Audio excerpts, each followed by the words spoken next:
Bonjour à vous tous, bonjour et bienvenue au sanctuaire, Forêt du Sanctuaire au Québec. Comme d'habitude, on fait toujours ici sur cette chaîne des petits tutoriels qui sont en rapport avec la nature, les animaux, la vie en milieu sauvage, parce que moi où je me trouve, écoutez, je suis en pleine forêt, donc à des kilomètres de la société, et donc je dois automatiquement vivre en conséquence.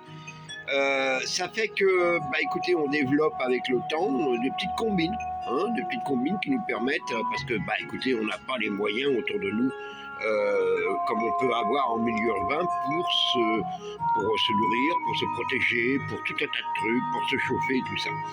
Et moi, je fais ces petits tutoriels-là parce que ça permet, au cas où, peut-être, je ne le souhaite certainement pas, que ça pourrait peut-être vous arriver pour X raisons, une catastrophe naturelle, n'importe quoi, ou sociologique ou autre, qui fasse que votre système de vie explose, c'est-à-dire votre train-train habituel n'est plus le même.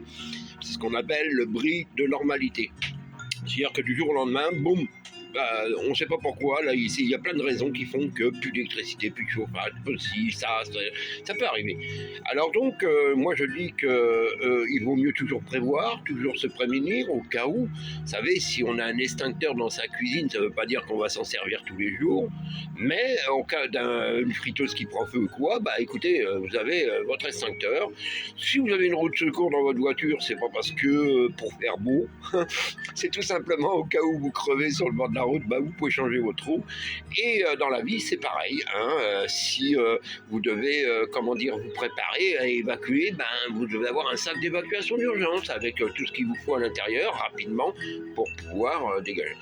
Alors donc, moi, c'est ça, je fais tous ces petits courriels-là, appelez ça du survivalisme, appelez ça comme vous voulez, mais bon, pour moi, c'est du retour aux sources, c'est tout simplement ce que faisaient nos anciens bien avant que ces termes modernes, entre guillemets, et nos anciens avaient déjà l'habitude de tout ça.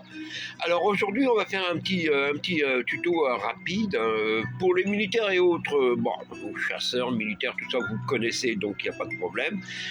Pour les autres qui n'ont pas la connaissance, parce que maintenant, il n'y a plus de service militaire pratiquement nulle part, et à part ceux qui suivent les cours nécessaires, il n'y en a pas.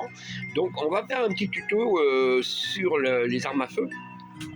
Parce que nous au Canada, on est dans des grandes forêts, on est un pays de chasseurs, on a des animaux qui peuvent parfois être très dangereux, donc il faut se prémunir, et puis on n'a pas automatiquement la police à côté ou la gendarmerie pour nous aider, donc il faut qu'on se débrouille.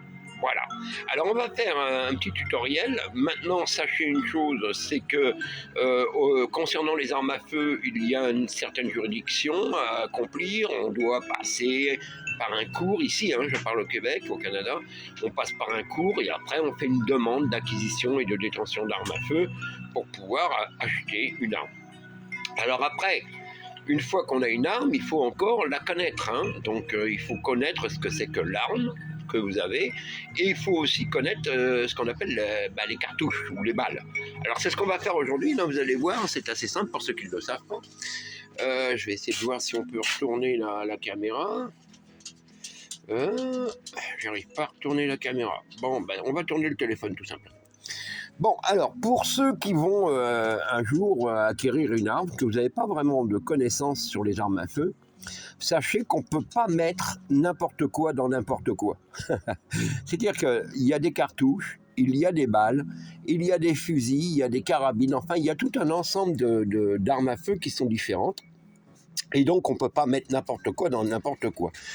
Par exemple, prenons le cas de ça, qui est une balle de carabine, pour le carabine de chasse, c'est du calibre 308. Alors, vous allez me dire, mais comment tu sais que c'est du 308 ? Tout simplement parce que c'est écrit à l'arrière, de la balle, vous avez la coordonnée du calibre. Et vous savez donc automatiquement que c'est du calibre 308. Excusez-moi, tu veux faire le cours avec moi ? Très bien, il n'y a pas de problème. Donc, vous avez ça. Vous avez après, écoutez, pour un autre calibre, on va prendre le calibre que moi... Excusez-moi, j'essaye de... Voilà. Bon, moi, je prends du calibre 12. Ça, vous voyez, c'est marqué à l'arrière. c'est toujours marqué à l'arrière des balles. Vous avez du calibre 22, vous avez du calibre 9 mm pour les armes de poing, et ainsi de suite.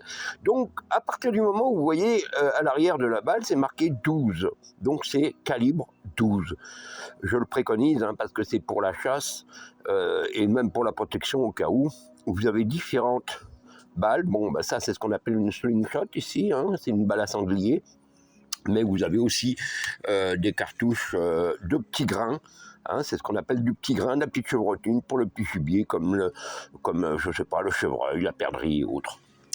Et ensuite, c'est tout simple. Vous prenez l'arme que vous avez et vous allez voir que, voilà, c'est marqué sur l'arme 12 GA, c'est-à-dire 12 calibre 12.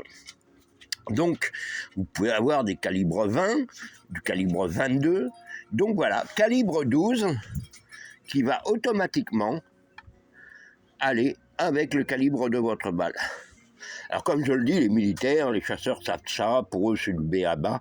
Mais pour les civils qui ne sont pas au courant, voilà. Maintenant vous savez que si demain, pour une raison quelconque, vous devez rentrer en possession d'une arme à feu, vous savez maintenant comment on choisit la cartouche ou la balle qui va dans cette arme.